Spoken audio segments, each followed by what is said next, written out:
살아계신 하나님이 오늘 우리에게 변함없이 말씀하십니다. 마음을 열고 귀를 열어서 잘 듣는 우리가 되기를 바랍니다. 제가 봉독하겠습니다. 이날에 이스라엘 백성들이 피곤하였으니 이는 사울이 백성에게 맹세시켜 경계하여 이르기를 저녁 곧 내가 내 원수에게 보복하는 때까지 아무 음식물이든지 먹는 사람은 저주를 받을지어다 하였습니다. 그러므로 모든 백성이 음식물을 맛보지 못하고 그들이 다 숲풀에 들어간즉 땅에 꿀이 있더라.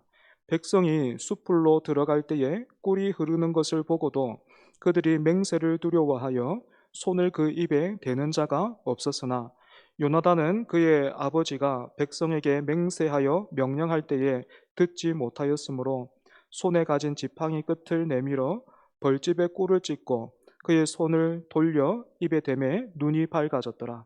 그때에 백성 중 한 사람이 말하여 이르되 당신의 부친이 백성에게 맹세하여 엄히 말씀하시기를 오늘 음식물을 먹는 사람은 저주를 받을지어다 하셨나이다. 그러므로 백성이 피곤하였나이다 하니 요나단이 이르되 내 아버지께서 이 땅을 곤란하게 하셨도다. 보라, 내가 이 꿀 조금을 맛보고도 내 눈이 이렇게 밝아졌거든. 하물며 백성이 오늘 그 대적에게서 탈취하여 얻은 것을 임의로 먹었더라면 블레셋 사람을 살육함이 더욱 많지 아니하였겠느냐. 아멘. 임마누엘 찬양대 찬양하겠습니다.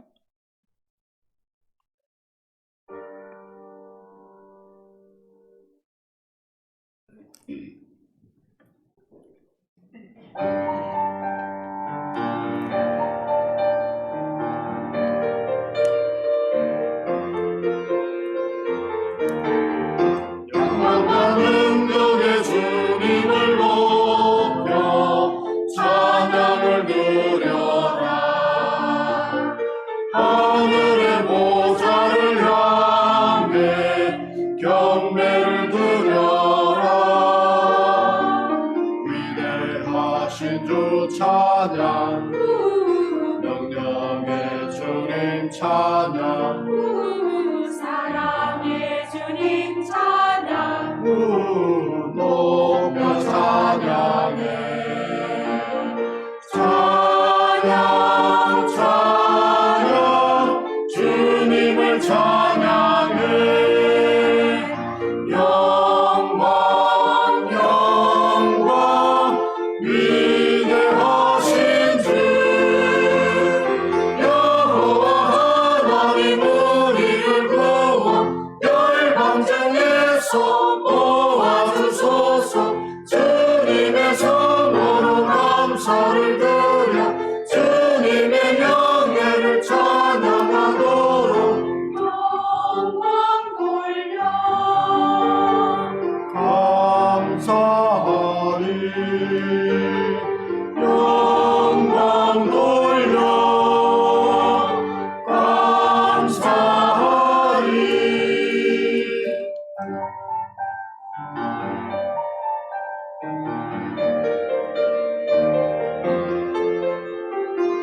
위대하신 주 찬양, 능력의 주님 찬양, 사랑의 주님 찬양, 높여 찬양해. 찬양 찬양 주님을 찬양해. 영광 영광 위대하신 주 정의를 지키고 공의를 위해 싸우는 자들은 복이 있도다. 주님의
찬양도 힘차고 박수도 힘차고 감사합니다.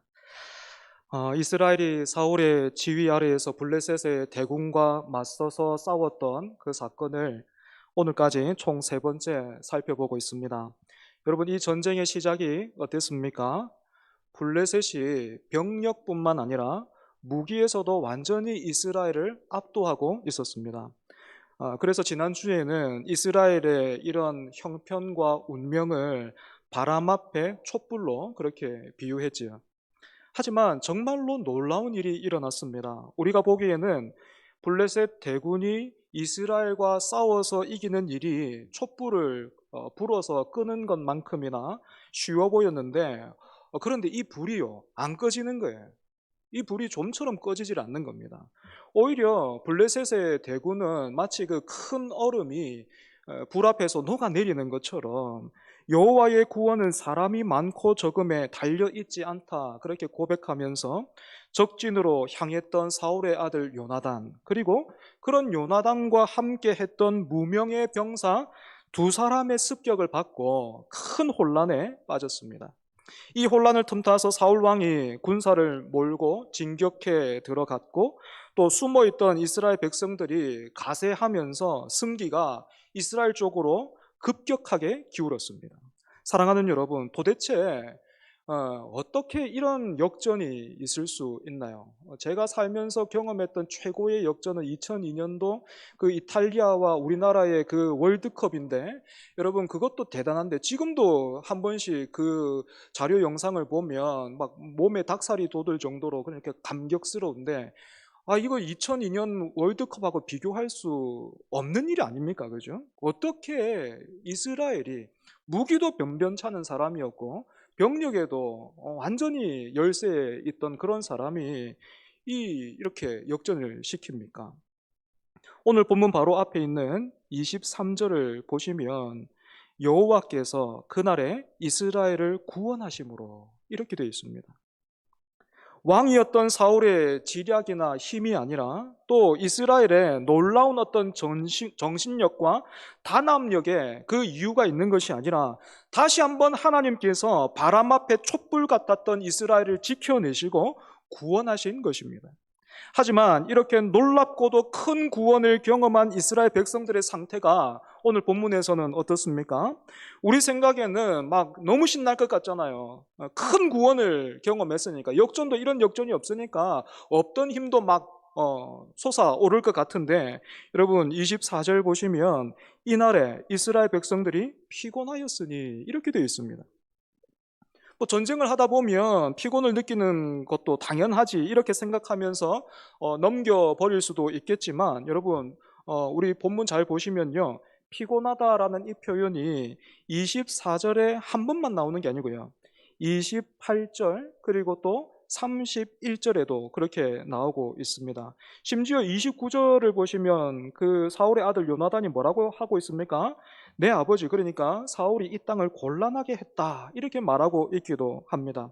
우리말은 똑같이 피곤하다 이렇게 번역되어 있지만 사실 이 원어로 보면 2개의 서로 다른 단어가 사용되고 있습니다. 먼저 24절에 나오는 피곤하다라는 이 단어는 사무엘상 13장 6절에 나오는 절박하다라는 그런 의미와 같습니다.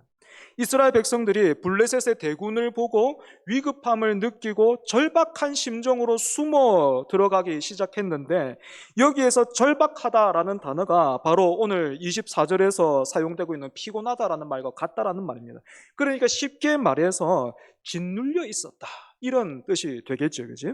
그리고 28절과 31절에 사용되고 있는 이 피곤하다라는 표현은 원어로 같은 단어인데, 그냥 지쳐있는, 아이고 힘들다 이 정도가 아니고요, 기절을 할 정도로 지쳐있는 그런 상태를 가리킵니다. 그러니까 3번에 걸쳐서 사용되고 있는 이 피곤하다라는 단어를 통해서 우리가 알 수 있는 사실이 무엇입니까? 지금 이스라엘이 하나님이 베푸신 큰 구원에 힘입어서 블레셋을 막 추격하고 있는 그런 것이 아니라 그 영과 육이 심각하게 지쳐 있었다라는 겁니다. 이유가 무엇입니까?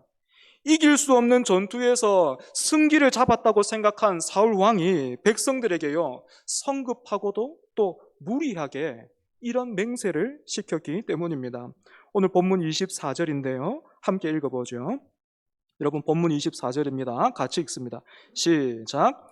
이날에 이스라엘 백성들이 피곤하였으니 이는 사울이 백성에게 맹세시켜 경계하여 이르기를 저녁 곧 내가 내 원수에게 보복하는 때까지 아무 음식물이든지 먹는 사람은 저주를 받을지어다 하였습니다.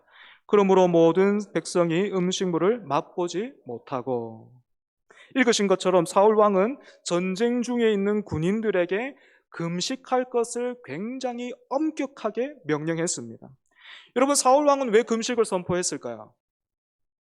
성경에서 금식한 경우를 우리가 한번 찾아보면 가장 먼저는요, 하나님 앞에서 회개할 때에 금식했습니다.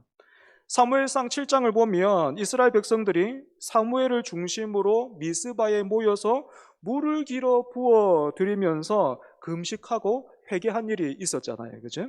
이처럼 금식은 사람이 먹지 않으면 살 수 없는데 지금 우리가 그것마저 뒤로 하고 하나님을 찾고 있습니다. 그래서 지금 우리에게는 하나님의 관계를, 그 무엇보다 하나님과의 관계를 회복하는 것이 목숨만큼이나 중요해요 라는 그 고백이 바로 금식입니다.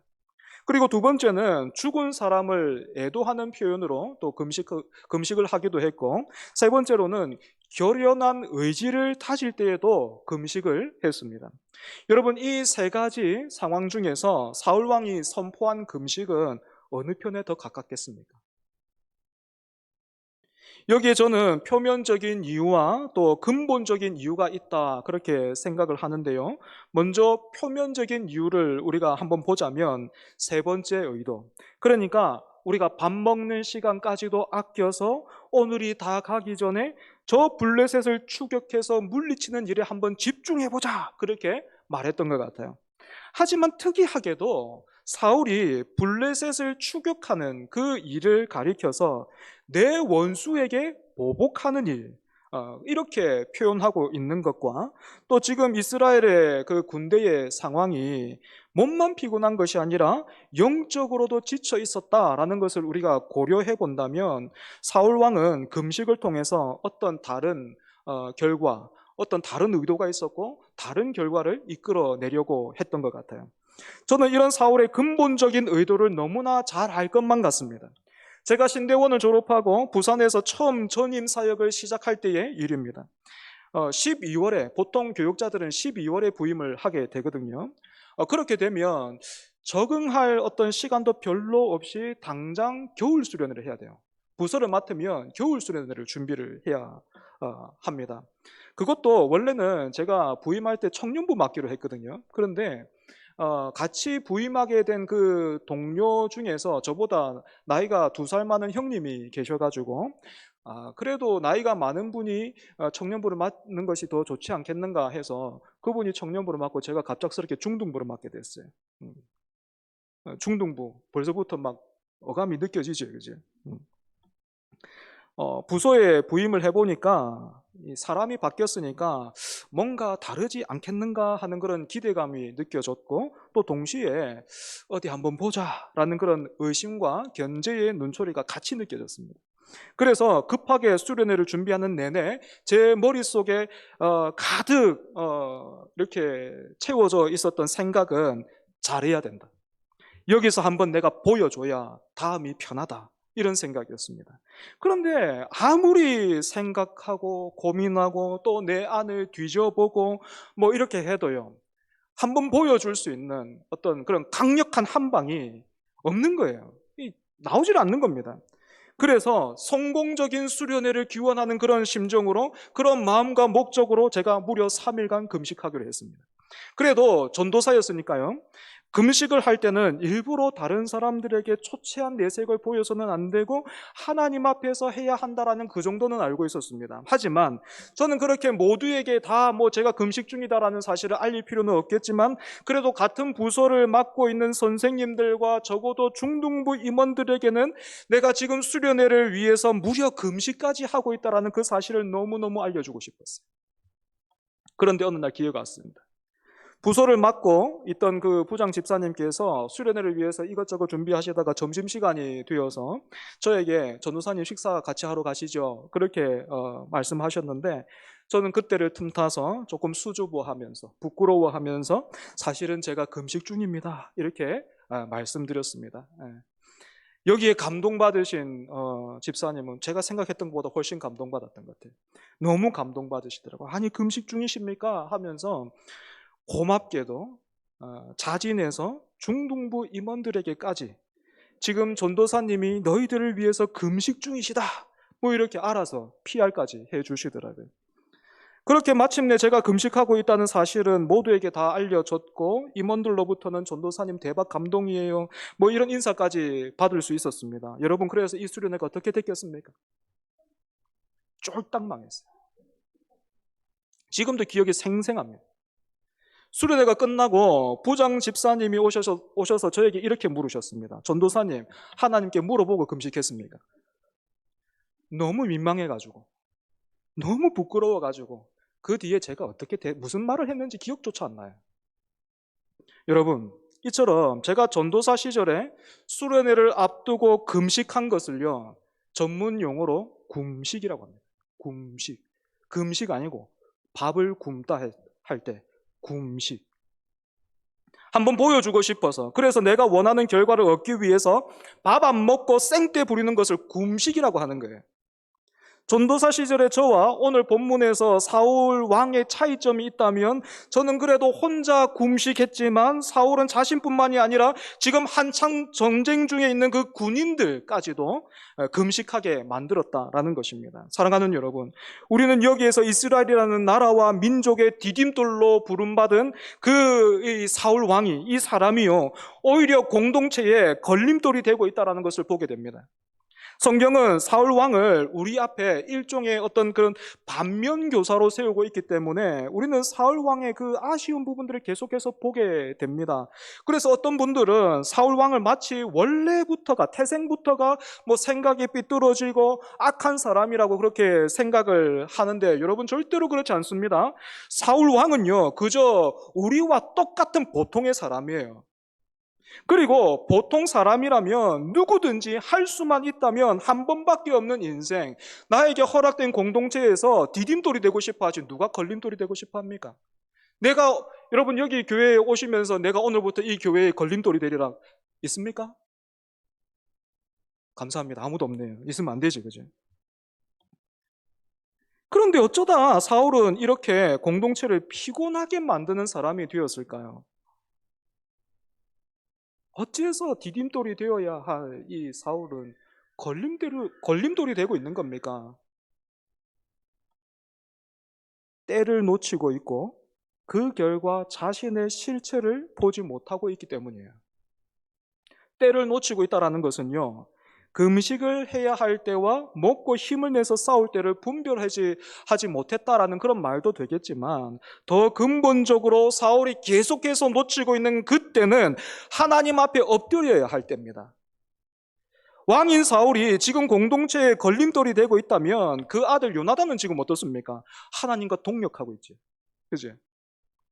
원래 블레셋의 손에서 이스라엘을 구원하시는 그 일은 하나님께서 왕으로 세우신 사울 자신을 통해서 하고자 하셨던 일인데, 지금 하나님이 그 일을 사울이 아니고 그 아들 요나단을 통해서 하고 계신다는 거예요. 여러분, 여기는요, 하나님의 깊으신 뜻이 있습니다. 하지만 사울뿐만 아니라 성경을 보면 이스라엘 백성들도 그 역사 내내 이 깊으신 하나님의 뜻과 마음을 깨닫고 반응하는 일에 계속해서 실패해요. 여러분, 우리가 사사기를 보면요, 참 많은 사사들 등장하거든요. 한 12명 정도 등장하는데 초대 사사였던 온니엘을 제외하고는 일반적인 사람이 없어요. 무슨 말이냐면 사사 중에요, 이방인 출신들이 있었습니다. 또 뿐만 아니라 그 당시에 여인들은 숫자에도 이렇게 카운트하지 않았는데 드보라 같은 여선지자가 있었잖아요. 그러니까 사사시대에는요, 정상적인 상황에서는 절대로 지도자가 될 수 없는 그런 사람들을 통해서 하나님이 일하신 겁니다.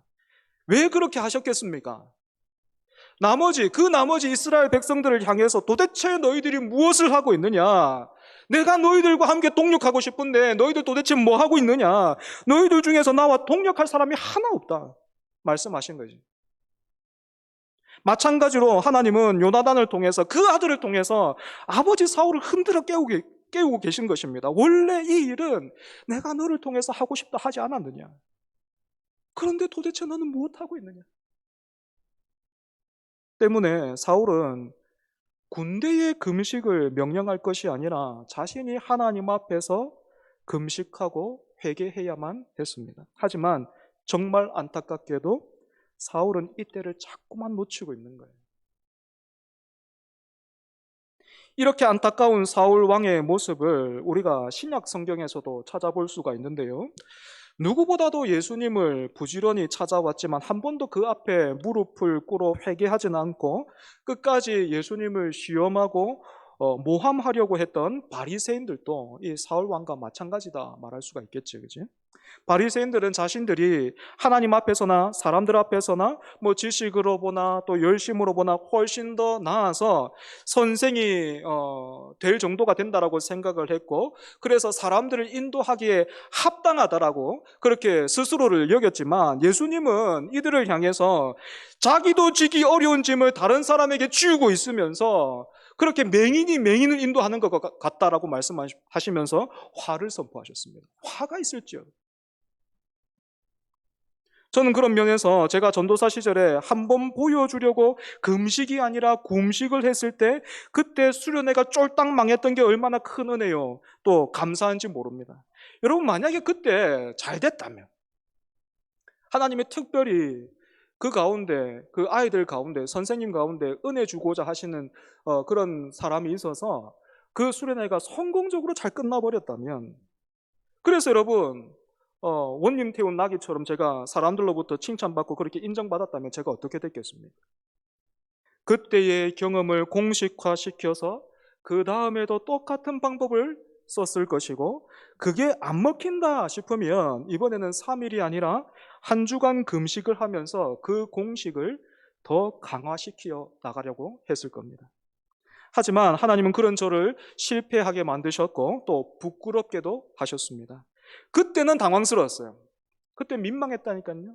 네, 저 여기 못 올 뻔했습니다. 네, 이 길이 내 길이 아니구나. 못 올 뻔했어요. 그때 너무 당황스러웠어요.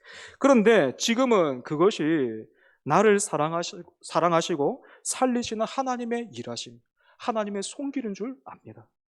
사랑하는 여러분, 지금 교계 안팎으로 한국 교회는 이미 자정 능력을 상실했다라는 그런 소리를 우리가 듣고 있잖아요.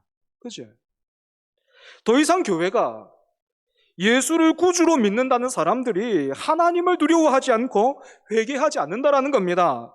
그래서 교회와 그 공동체에 속해 있는 사람들, 소위 믿는다라는 사람이 생명의 향기를 맡고 찾아온 그 사람들에게 디딤돌이 되는 것이 아니라 걸림돌이 되고 있다는 거예요. 저는 목사로서 이런 세상의 어떤 다른 사람들의 지적과 시선에 적어도 나는 아니라고, 적어도 우리 교회는 아니다라고 말하고 싶어요. 하지만 여러분, 그래도 우리 한번 점검해 봐야 되지 않겠습니까? 사랑하는 여러분, 다른 무엇보다 하나님의 임재를 뜨겁게 사모한 적이 언제입니까? 여러분이 지금 무엇을 사모하고 있습니까? 하나님의 임재를 뜨겁게 갈망한 적이 언제입니까? 기도의 자리에서 기도하러 나왔는데, 예배하러 나왔는데 자꾸만 내가 보이는 거예요. 내가 구하는 것마다 그럴듯한 거 구했다고 생각했는데, 그 나라 그의 의 구했다 생각했는데 부인할 수 없게 내가 구하고 있는 거기에 내 계산과 의도가 계속해서 묻어나와서 이렇게 나도 내 자신을 신뢰할 수 없고 믿을 수가 없는데, 이런 나를 위해서 아들을 주신 그 사랑과 은혜에 감격하면서 다시금 하나님 내 삶을 드립니다 하면서 충성과 순종을 맹세한 적은 언제입니까? 하나님을 향해서 기도의 자리에서, 예배의 자리에서 말씀을 보면서 여러분, 주십시오는 많이 했죠. 하지만 그 예배의 자리에서, 기도의 자리에서 마음을 다해서 너무 부끄럽고 민망하기는 하지만 그 주신 은혜에 힘입어서 아버지 사랑합니다. 하나님 사랑해요. 여러분 그렇게 고백한 적은 언제이십니까? 하나님이 주시는 은혜가 세상이 주는 만족과는 비교할 수가 없어서 하나님 너무 좋습니다. 하나님의 은혜가 나를 이렇게나 채우고 부유하게 합니다. 그래서 나는 이제부터 이 은혜와 사랑으로부터 멀어지게 하거나 방해하는 것들이 있다면 그것이 무엇이든지 버릴 것이고 그것이 무엇이든지 내가 싸우겠습니다. 여러분 이렇게 고백한 적은 언제입니까? 혹시 은혜 받은 일, 또 감사한 일이 있다면 언제입니까? 이렇게 물으면 여러분 너무 먼 과거로 가야 하진 않나요? 제가 학생 때요. 제가 젊었을 때요.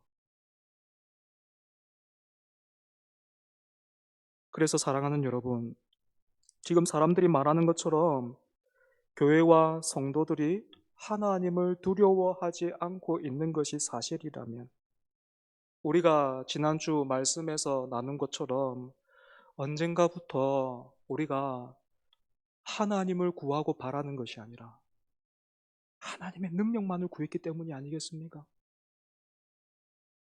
하나님의 능력만을 구하니 우리가 하나님을 두려워하지 않는 거 아닌가요?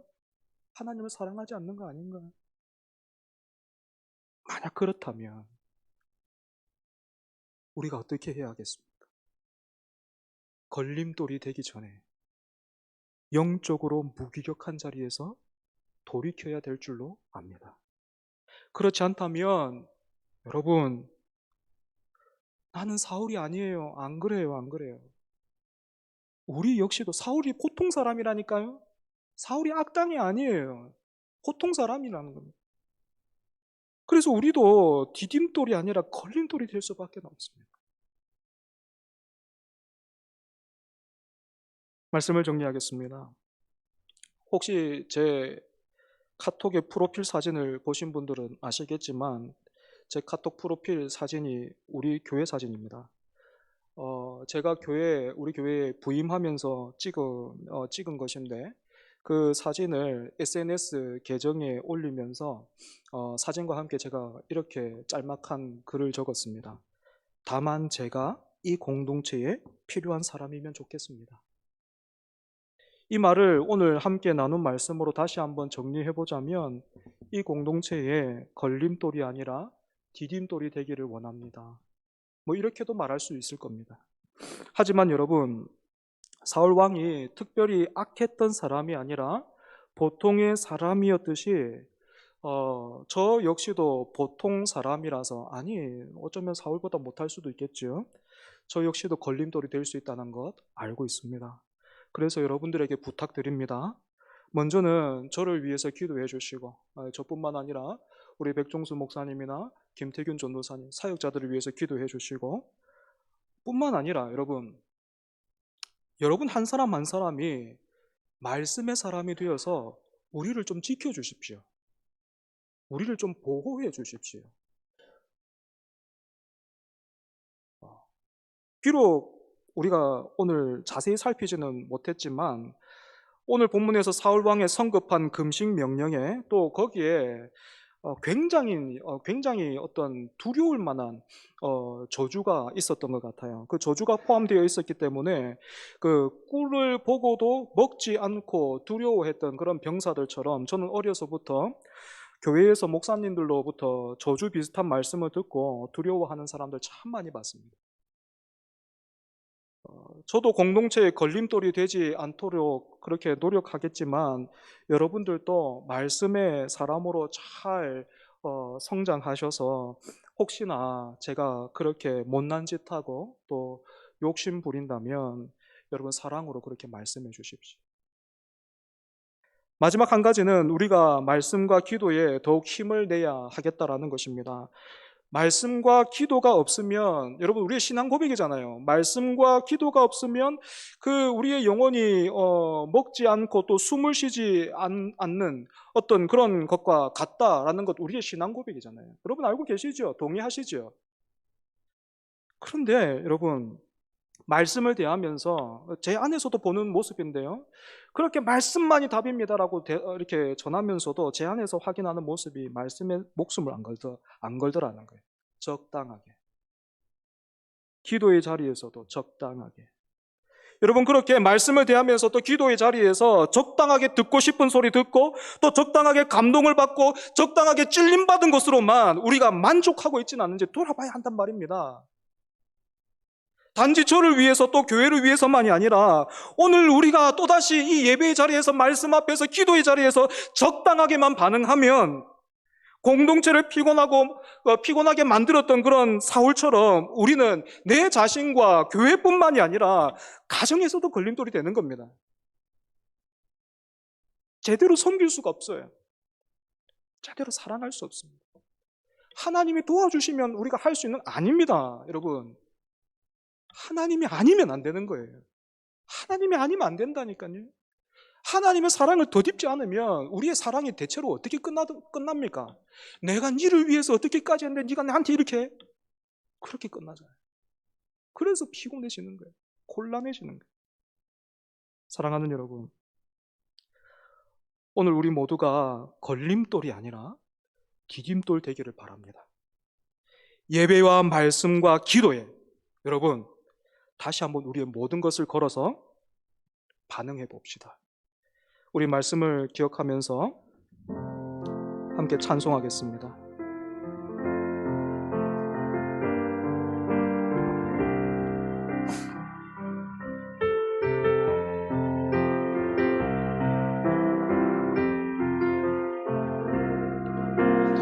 이 세상을 살아가는 동안에 나의 힘을 의지할 수 없으니 기도하고 낙심하지 말 것은 주께서 참 소망이 되심이라. 주의 길을 걸어가는 동안에 주의 길을 걸어가는 동안에 세상의 것 의지할 수 없으니 세상의 것 의지할 수 없으니 감사하고 낙심하지 말 것은 감사하고 낙심하지 말 것은 주께서 참 기쁨이 되심이라. 하나님의 꿈이 나의 비전이 되고 예수님의 성품이 나의 인격이 되고 성령님의 권능이 나의 능력이 되길 원하고 바라고 기도합니다. 다시 한번 고백합니다. 이 세상을 살아가는 동안에 이 세상을 살아가는 동안에 나의 힘을 의지할 수 없으니 나의 힘을 의지할 수 없으니 기도하고 낙심하지 말 것은 기도하고 낙심하지 말 것은 주께서 참 소망이 되시리라. 주의 길을 걸어가는 동안에 주의 길을 걸어가는 동안에 세상의 것 의지할 수 없으니 세상의 것 의지할 수 없으니 감사하고 낙심하지 말 것을 주께서 참 기쁨이 되시니. 우리 다 같이 고백합시다. 하나님의 꿈이 나의 비전이 되고 예수님의 성품이 나의 인격이 되고 성령님의 권능이 나의 능력이 되길 원하고 바라고 기도합니다. 하나님의 꿈이 나의 비전이 되고 하나님의 꿈이 나의 비전이 되고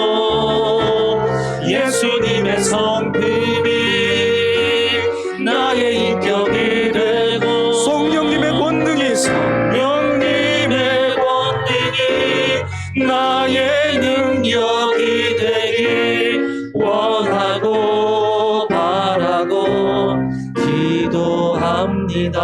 사랑하는 여러분, 함께 기도했으면 좋겠습니다.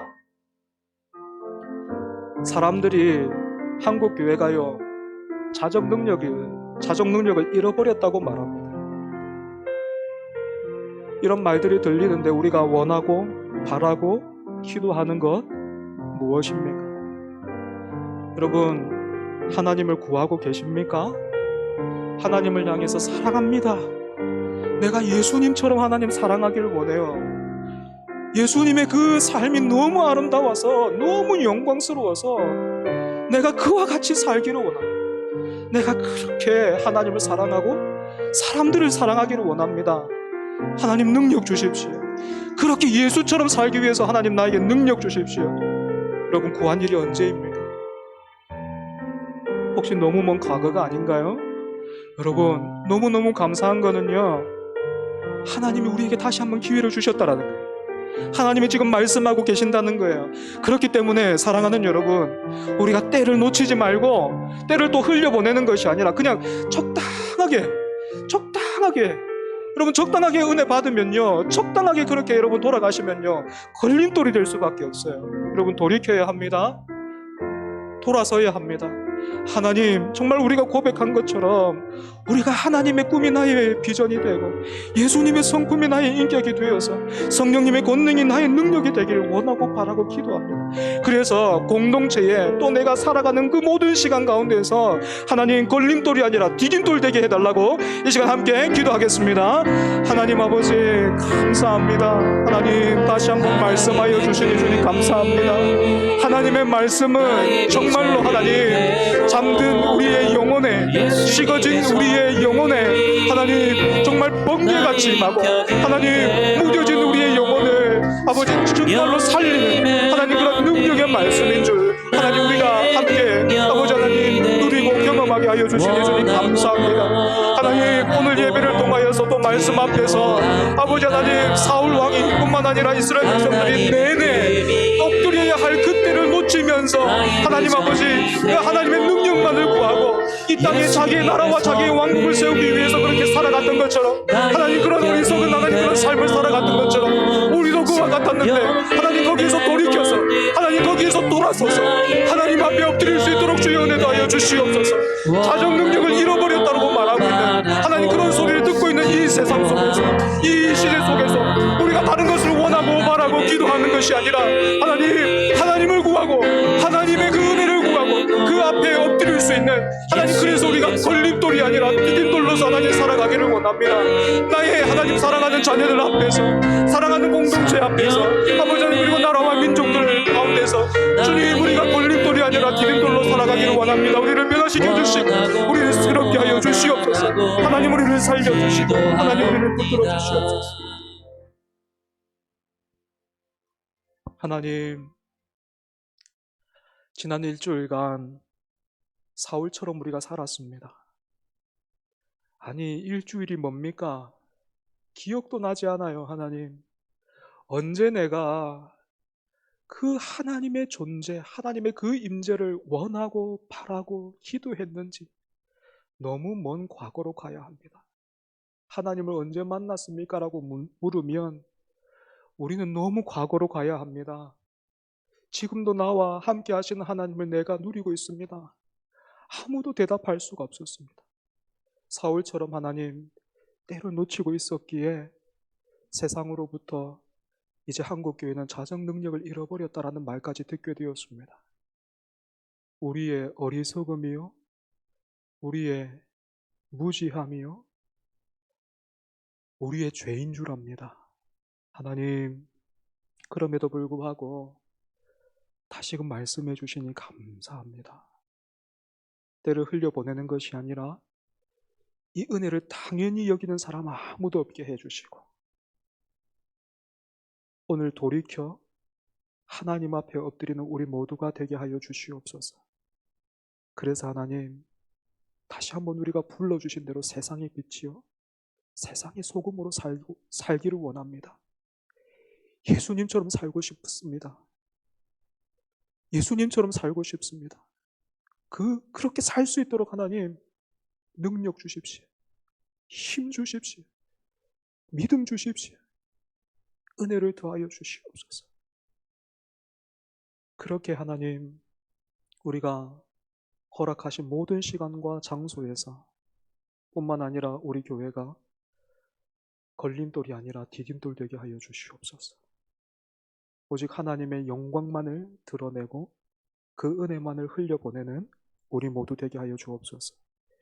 예수님 이름으로 기도합니다. 아멘.